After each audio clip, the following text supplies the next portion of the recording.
આપણે ચ્યવનપ્રાશ ખાઈએ છીએ, હા હા હા હા. ચ્યવન ક્યાંથી આવ્યું? આ ચ્યવન મુનિનો આશ્રમ. શામળાજી મંદિર તો બધા ગયા હશે, પણ શામળાજી મંદિરથી માત્ર 1 કિલોમીટરની પહેલાં આવેલો મેશ્વો ડેમ પણ આજે આપણે જોઈશું. અને જે હમણાંથી બહુ જ ફેમસ થયું છે કે આજુબાજુ બંને બાજુ પાણી હોય છે ને એમાંથી થઈને રસ્તો છે.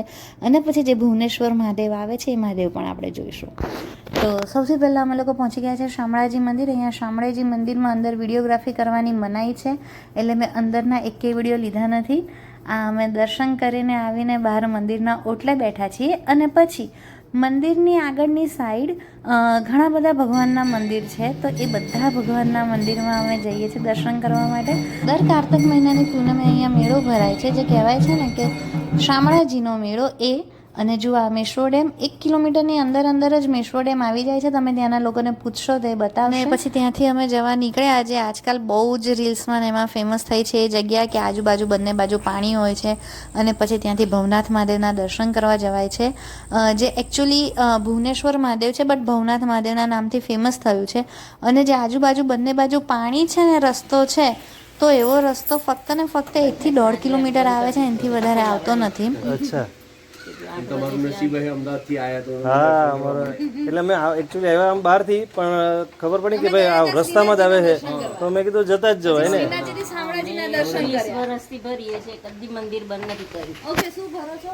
દર સોમવારે અમે લોકો દર સોમવાર. ઓકે.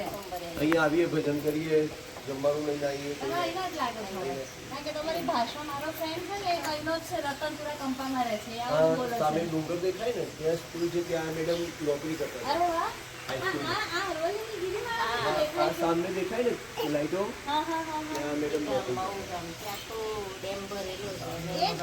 એ જ ગિરિમાળા કહેવાય ને, હરવલ્લીની છે ને આ ગિરિમાળા. બધા ડુંગર છે એ ગિરિમાળા જ છે. હા પહેલા અમે લોકો મહુમાં રહેતા ને, હા હા. ત્યારે આ રસ્તો નહોતો, ત્યારે અમે લોકો નાવડામાં અહીંયા દર્શન કરવા આવતા. શું વાત કરો છો? હા. તો ગૂગલમાં તમને બતાવશે કે મંદિર 24 કલાક ઓપન હોય છે, બટ મંદિર એકચ્યુઅલી 8 વાગે બંધ થઈ જાય છે. અમે ત્યાં પહોંચ્યા હતા 8:10 કમે અને મંદિર થઈ ગયું હતું બંધ. પણ આ ભાઈ અને બેન વર્ષોથી દરેક સોમવાર ભરે છે, તો એમને રિક્વેસ્ટ કરી અને એમના લીધે અમારે પણ દર્શન થઈ ગયા.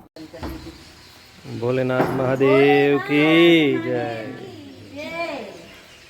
તો એમના લીધે અમારે દર્શન થયા, પ્લસ એમની જોડે વાતો કરવાથી અમને આ મંદિરના ભવ્ય ઇતિહાસ વિશે ખબર પડી.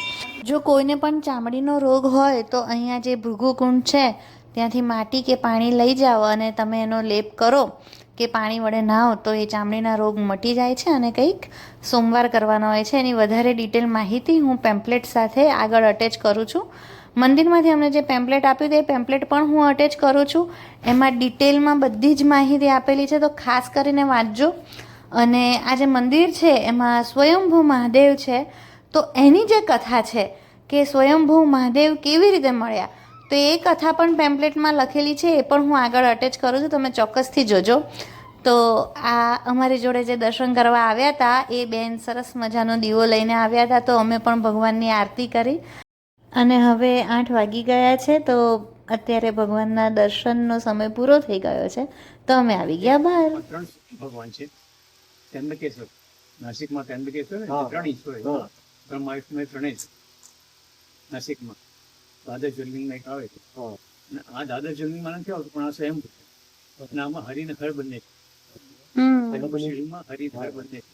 આવું મંદિર આખા ભારતમાં કહે છે કે 2 વિષ્ણુ અને શંકર બંને એક સાથે અને સ્વયં ભૃગુ ઋષિ, ચવન ઋષિ 2000 વર્ષ પહેલા અહીંયા તપ કર્યું ત્યાં ભૃગુ તળાવ છે. એકચ્યુઅલી આ જૂનું ભવનાથ છે, એ આ ડેમ જેટલું પાણી દેખાય છે ને, એ ત્યાં આખું બધું વિસ્તાર 12 ગામનો હતો. 12 ગામ. એટલે 12 ગામ જયારે ડેમ થયો ને, એટલે 12 ગામને ગવર્મેન્ટે ઉપાડી દીધા. એ 12 ગામ બધા આજુબાજુ વસવાટ થઈ ગયા અને અહીં પાણી ભરી દીધું.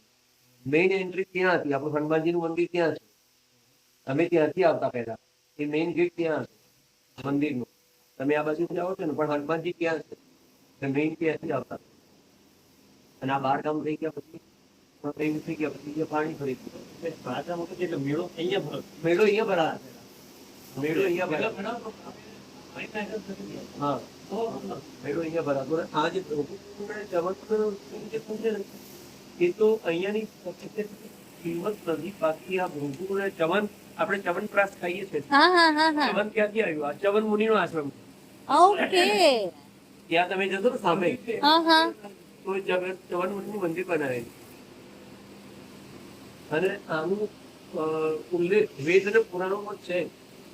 તમે અભ્યાસ કરો તો આ પત્રિકા તમે વાંચો તમારે ચામડીનો કોઈ પણ રોગ હોય હાલો, આ આમાં મૂકો. હા મંદિર અભ્યાસ કરેલો છે. એ જરૂર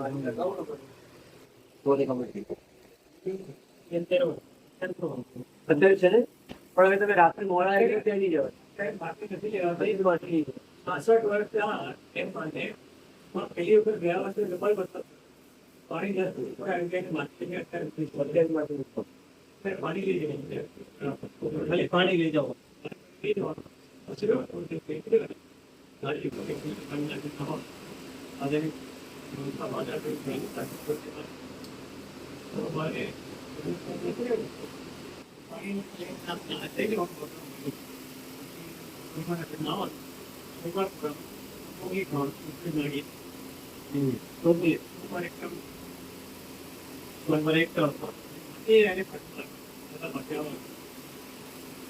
ત્યારે એ નાવડામાં અમે લોકો રાત્રે પાણીમાં અને ચણાનું લોટ ને ઢોકાનું બધું લઈ અને પછી આખું નાવડામાં આખી રાત ફરીએ અને નાવડામાં ભજીયા બનાવીએ.